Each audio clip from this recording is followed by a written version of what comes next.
This week we talk Iron Kate, Lilibet Gate, and Harry and Andrew's demotion. These are my LA Diaries.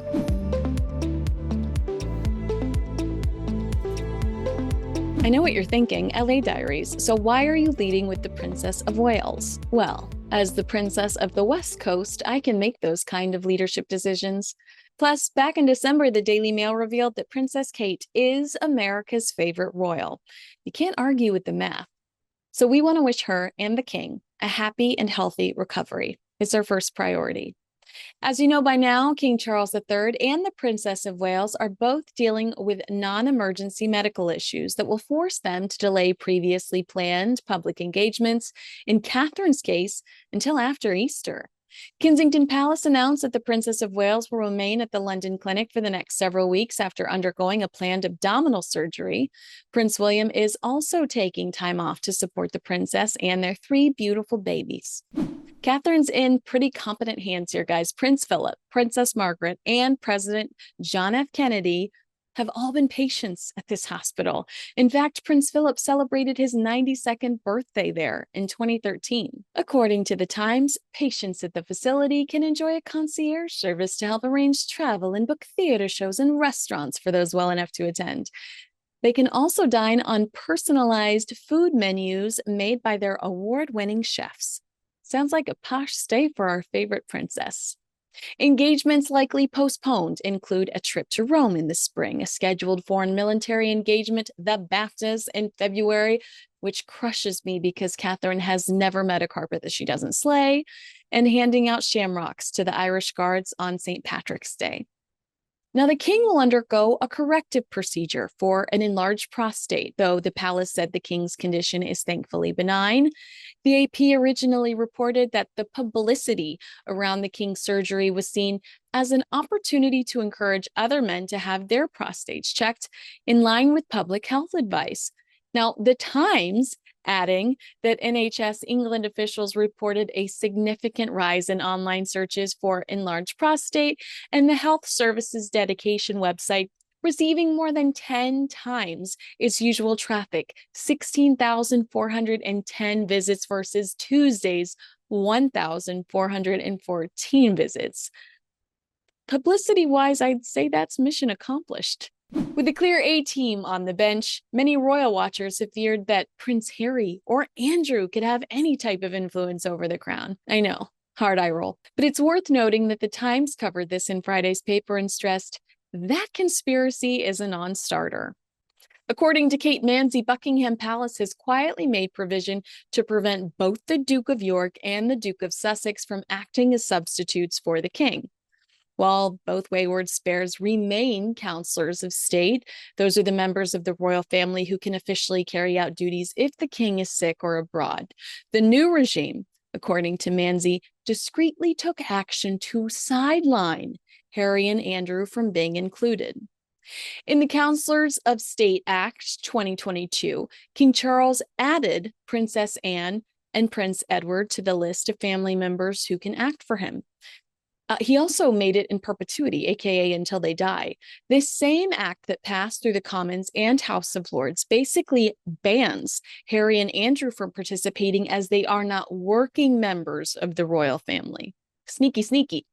With that in mind, Princess Beatrice is also unable to participate as a counselor of state. And while Harry, Andrew, and Beatrice will inevitably age out of their roles for Prince George, Princess Charlotte, and Prince Louis to step in, Anne and Edward will remain in their positions for life. So technically eligible members of the royal family that are able to serve as counselors of state are Queen Camilla, the Prince of Wales, Princess Anne, and Prince Edward. Meanwhile, the palace insists that despite the monarch's planned hospitalization, counselors of state will not be required to step in on his behalf. Speaking of counselors of state, the king's favorite is probably his wife. We briefly saw the queen shortly after the news of the king's surgery, and she was in wonderful spirits.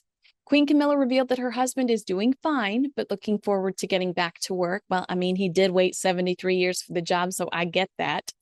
She was in Scotland on an official engagement, opening a safe space for domestic abuse victims. And as the Telegraph put it, with 3 senior royals out of action, it was left to the Queen to fly the flag as she plowed on with public duties. They also report that although the king will continue receiving his daily red boxes of government papers, he's not expected to return to public duties for a few weeks as he recuperates, leaving the queen to bear the brunt of the royal duties. Robert Hardman's latest book, The Making of a King, King Charles III and the Modern Monarchy, says that the late Queen Elizabeth was infuriated by the Sussexes' claim that she had given her permission for their youngest child to be named Lilibet, an intimate nickname given to the Queen when she was just a little girl. One member of her staff says that Queen Elizabeth was as angry as I'd ever seen her in response to Prince Harry's public insistence that the pair had her support. The esteemed royal author even says that Harry and Meghan put pressure on the palace to publicly side with them, and the palace ignored their request. Also of note, Hardman writes that despite Harry and Meghan legally threatening media outlets, including the BBC, over false and defamatory reports that they did not have the Queen's permission, the couple didn't actually sue anybody over it. The Daily Mail corroborated Hardman's account with an article that read that the Queen once said, "I don't own the palace, I don't own the paintings, the only thing I own is my name," and now they've taken that. When speaking to Page 6 about conflicting reports that the Sussexes did not have the Queen's permission versus Harry making a phone call to the Queen to tell her about the name, Hardman says both stories can be true. According to Page 6, the author stressed that the Queen didn't have a problem with sharing her name, but rather the way the Sussexes publicly spoke of it. The issue was the handling, he said. The issue was being told to say that she had given it her blessing when it had clearly been a case of she had been informed. He continued, her ringing endorsement was not sought, not given, and you don't put words in the Queen's mouth. That's effectively what was going on there. Do you think the Sussexes needed the Queen's permission to name their daughter Lilibet? Let me know in the comments below. One sad takeaway from the book describes hours after the Queen died and how the now king and his heir rallied together to take a beat.